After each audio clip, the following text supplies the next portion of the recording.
কোচবিহারের বক্সিরহাট বারোকদালি ১ নম্বর গ্রাম পঞ্চায়েতের অন্তর্গত হরিরহাট হাই স্কুলের গৌরীপাল নামে এক পার্শ্ব শিক্ষিকা চাকরি দেওয়ার নাম করে ৩.৫ লক্ষ টাকা নিয়ে প্রতারণা করেছে বলে অভিযোগ। এই অভিযোগ তুলে আজ হরিরহাট হাই স্কুলের গেটের সামনে ধর্নায় বসেন শতাব্দী বিশ্বাস নামের এক মহিলা সহ মোট ৩ জন। জানা গিয়েছে ওই স্কুলেই সেলাই শেখার কাজ করতেন এরা ৩ জন। তাদেরকে সেখানে চাকরি পাইয়ে দেওয়ার নাম করে দীর্ঘ ৪ বছর ধরে ঘোরাচ্ছেন ওই স্কুলের পার্শ্ব শিক্ষিকা গৌরীপাল। ৩ জনের কাছ থেকে ১ লক্ষ করে ৩ লক্ষ টাকা নিয়েছে সে, এখন আর তা ফেরত দিচ্ছে না। হাই স্কুলের সামনে ধর্নায় বসেন তারা, যদিও পুলিশের আশ্বাসে এই অবস্থান তারা তুলে নেন।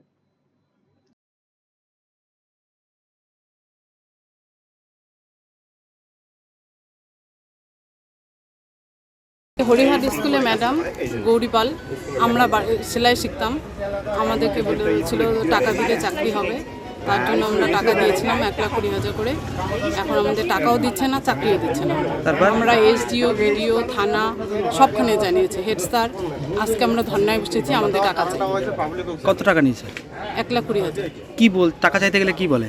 এখন বলে আমি দিব না, দেরি করছে, আমি টাকা দেব না। স্কুলে জানিয়েছেন, কি বলছে? স্কুলে জানিয়েছি, হেড স্যার বলেছে যে দিবে, এখনো দিচ্ছে না।